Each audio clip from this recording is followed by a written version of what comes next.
Hello friends, welcome to my channel learning with Komal. आज जो है हमारा ऑडिटिंग का लेक्चर नंबर 2 है। इस लेक्चर में जो है हम एलिमेंट्स ऑफ ऑडिटिंग की बात करेंगे। कैरेक्टरिस्टिक्स ऑफ ऑडिटिंग भी आप इसे बोल सकते हो।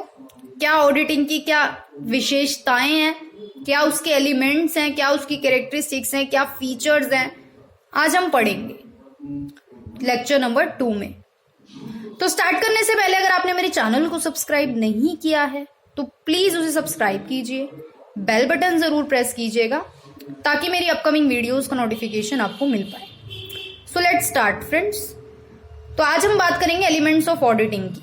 तो सबसे पहले हमें क्या दे रखा है कि auditing examines the books of account of A firm in a special format. कि ऑडिटिंग जो है वो बुक्स ऑफ अकाउंट को एग्जामिन करता है, किसी भी फर्म की जो बुक्स ऑफ अकाउंट है उसको ऑडिटिंग एग्जामिन करता है एक स्पेशल फॉर्मेट के तहत, जिसमें which certifies the arithmetic purity of the account. उसमें यह सर्टिफाई होता है कि अकाउंट्स की प्योरिटी, जो अकाउंट्स की अरिथमेटिक डेटा है वो कितना प्योर है, and the transparency of the transactions, कि जो ट्रांजेक्शंस हुई हैं उनमें कितनी ट्रांसपेरेंसी है, कितनी सच्चाई है, कितनी ट्रूथफुलनेस है, कितने वो सही हैं, पारदर्शी हैं, ठीक है, जो कि रिकॉर्डेड हुए हैं in the books of accounts में। It has the following characteristics, और हम एलिमेंट्स भी इन्हें बोल सकते हैं। तो स्टार्ट करते हैं फ्रेंड्स। तो नंबर 1 एलिमेंट है इसका स्कोप, ठीक है। तो at present the scope of auditing is much broader. मतलब प्रेजेंटली यानी कि आज के टाइम में जो ऑडिटिंग का स्कोप है वो काफी बड़ा है। Nowadays auditing is done in business firms as well as non business firms. मतलब आज के दिनों में जो ऑडिटिंग है वो बिजनेस फर्म्स में भी की जाती है और नॉन बिजनेस फर्म्स में भी की जाती है। नॉन बिजनेस फर्म्स जैसे यूनिवर्सिटीज, क्लब, हॉस्पिटल्स एक्सेट्रा। तो यहां पर भी जो है आज के टाइम पे ऑडिटिंग होती है। Now the second element is systematic examination of the books. तो in auditing a systematic examination of book is made so that verification of business transactions can be done. मतलब ऑडिटिंग में जो है verification की जाती है बिजनेस ट्रांजेक्शन की, ठीक है, सिस्टमैटिकली, ठीक है, सिस्टमैटिकली उन बुक्स को जो है एग्जामिन किया जाता है, उन अकाउंटिंग बुक्स को जो है एग्जामिन किया जाता है। Moreover the books related to trade and law, जो मतलब अगर हम आगे बात करें तो जो बुक्स है जो कि ट्रेड एंड लॉ से रिलेटेड है, जैसे कि शेयर ट्रांसफर हो गया, शेयर ट्रांसफर रजिस्टर हो गया आपका, ठीक है, वो भी जो है ऑडिटिंग में जो है एग्जामिन किया जाता है, ठीक है, उसको भी जो है ऑडिटर द्वारा एग्जामिन किया जाता है। Now the third element is voluntary and compulsory. अब क्या बोल रहे हैं इसके बारे में कि auditing is not a compulsion for all the organisation. कि ऑडिटिंग जो है वो सभी ऑर्गेनाइजेशन के लिए कंपल्सरी नहीं है, लेकिन टुडे इट इज मैंडेटरी, लेकिन अनिवार्य हो चुकी है फॉर ऑल कंपनीज। मतलब कुल मिला के आप ये बोल सकते हो कि आज के टाइम में ऑडिटिंग कराना बहुत जरूरी हो चुका है for all companies, trust, cooperative societies etcetera to get their accounts audited, ठीक है। अब बात कर लेते हैं नंबर 4th पॉइंट की, examination of rules and principles. तो in auditing the examination of rules and principle is conducted. मतलब जो भी अकाउंटिंग बुक से रिलेटेड प्रिंसिपल्स हैं, जो भी रूल्स हैं, उससे रिलेटेड जो है ऑडिटिंग द्वारा एग्जामिनेशन होता है। ऑडिटर जो है अकाउंटिंग बुक से रिगार्डिंग जो भी प्रिंसिपल्स हैं, जो भी रूल्स हैं, उसके अकॉर्डिंग जो है ट्रांजैक्शंस को एग्जामिन करता है। वाइल प्रेजेंटिंग द रिपोर्ट्स, जब वो अपनी रिपोर्ट प्रेजेंट करता है auditor, the auditor must take into consideration that the books are prepared according to the special act regarding books of account of the firm। मतलब जब वो अपनी रिपोर्ट प्रेजेंट करता है तो ऑडिटर जो है वो ये भी अपने माइंड में ध्यान रख के चलता है कि जो उसने एग्जामिन की है बुक्स ऑफ अकाउंट वो रूल्स के अकॉर्डिंग है या नहीं है, जो भी स्पेशल एक्ट है उनसे रिलेटेड उनके अकॉर्डिंग है या नहीं है, तो उसके अकॉर्डिंगली जो है ऑडिटर अपनी रिपोर्ट प्रिपेयर करता है। ठीक है। Now the fifth point is demand of information and explanation. मतलब normally accounting books are examined by auditors on the basis of paid up vouchers and instruments. मतलब नॉर्मली जो अकाउंटिंग बुक्स ऑडिटर एग्जामिन करता है ना, वो किस base पे करता है, जो भी वाउचर्स है यानी कि पेड अप वाउचर्स, जो कि वाउचर्स का मतलब ये होता है कि जो आप एक ऐसा पेपर है, एक पीस ऑफ पेपर जो आप मनी के जगह जो है यूज करते हो। ठीक है। तो कंपनी द्वारा जो जितने भी वाउचर्स होते हैं पेड अप वाउचर, उसके बेस पर जो है ऑडिटर जो है एग्जामिन करता है ट्रांजेक्शन्स को। बट इन एनी केस, लेकिन कोई ऐसा केस है, कोई भी ऐसा केस हो मतलब कि ऑडिटर इज नॉट सेटिस्फाइड, कि ऑडिटर सेटिस्फाई नहीं होता इन वाउचर्स से, from these vouchers and instruments. ठीक है।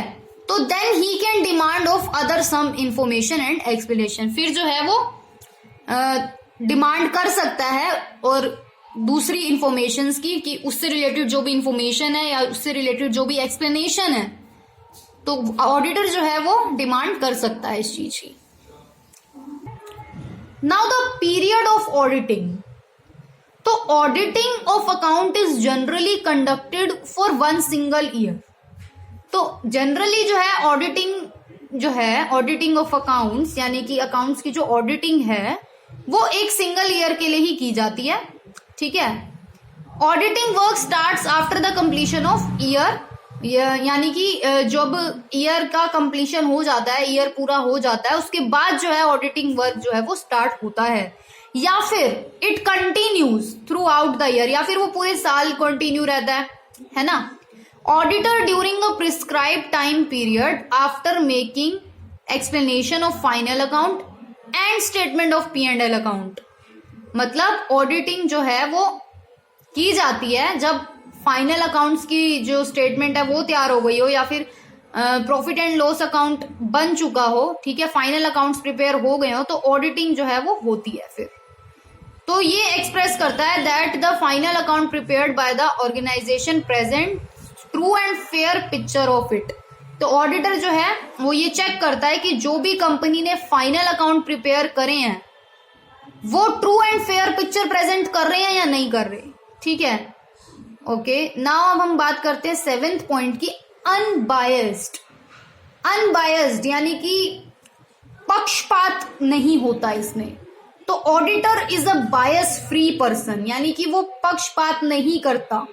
Who does not have any personal relation, उसका कोई पर्सनल रिलेशन नहीं होता with the working of undertaking, यानी कि ऑर्गेनाइजेशन में काम करने वाले किसी भी व्यक्ति से या किसी से भी, ऑर्गेनाइजेशन से ही क्यों ना हो, उसका कोई भी पर्सनल रिलेशन नहीं होना चाहिए और ना ही होता है। तो such type of auditor works without any biasness. तो वो जो ऑडिटर्स होते हैं जो अनबायसली काम करते हैं। ठीक है। तो such type of auditor works without any biasness. तो वो जो जिनका कोई पर्सनल रिलेशनशिप नहीं होता या रिलेशन नहीं होता, वो जो है बिना किसी पक्षपात के जो है अपना काम करते हैं। नाउ द पॉइंट नंबर 8 और element number 8, use of vouchers. तो auditor uses vouchers to examine. तो वाउचर का मीनिंग मैंने आपको बताया था, जिसमें एक पीस ऑफ पेपर होता है ये वाउचर, जो मनी की जगह यूज किया जाता है। ठीक है। तो ऑडिटर जो है वो वाउचर्स को एग्जामिन करते हैं। ठीक है। The books of account in audit work, जो भी बुक्स ऑफ अकाउंट है उनमें जो है ऑडिटिंग की जाती है उनकी। तो voucher include receipt of received item. तो वाउचर में जो है रिसीव्ड आइटम्स जो भी रिसीव हुए हैं उनकी रसीद होती है, उनकी रिसिप्ट होती है, और रिसिप्ट ऑफ पेमेंट होती है वाउचर्स में इंक्लूडेड, कॉपी उनकी फोटोकॉपी, इनवॉइस बिल जो भी होता है, और एग्रीमेंट जो है वो वाउचर्स में इंक्लूडेड होता है। तो इसलिए जो है ऑडिटर वाउचर्स को यूज करते हैं एग्जामिन करने के लिए बुक्स ऑफ अकाउंट को। ठीक है। Now the 9th point is auditing as an art as well as science. Auditing art भी है और साइंस भी है। तो auditing is both art and science. कैसे? It is a science because it has fixed rules. ये science है क्योंकि इसके जो रूल्स है वो फिक्स है। एंड प्रिंसिपल्स लाइक साइंस, यानी कि इसके जो सिद्धांत हैं वो भी साइंस की तरह फिक्स्ड है एकदम, ठीक है। क्योंकि ये जो है ऑडिटिंग जो है वो प्रिंसिपल्स पर बेस्ड है, इसीलिए हम इसको साइंस बोलेंगे। और इट इज एन आर्ट, इसको आर्ट भी बोला जाएगा क्योंकि because these rules and principle are used in a systematic manner, कि आप उन रूल्स और प्रिंसिपल्स को कैसे यूज कर रहे हो, सिस्टमैटिकली यूज कर रहे हो, तो उसको जो है हम आर्ट बोलेंगे। तो इसलिए जो है ऑडिटिंग आर्ट भी है और साइंस भी है। नाउ द कंक्लूजन, क्या कंक्लूजन निकल के आया?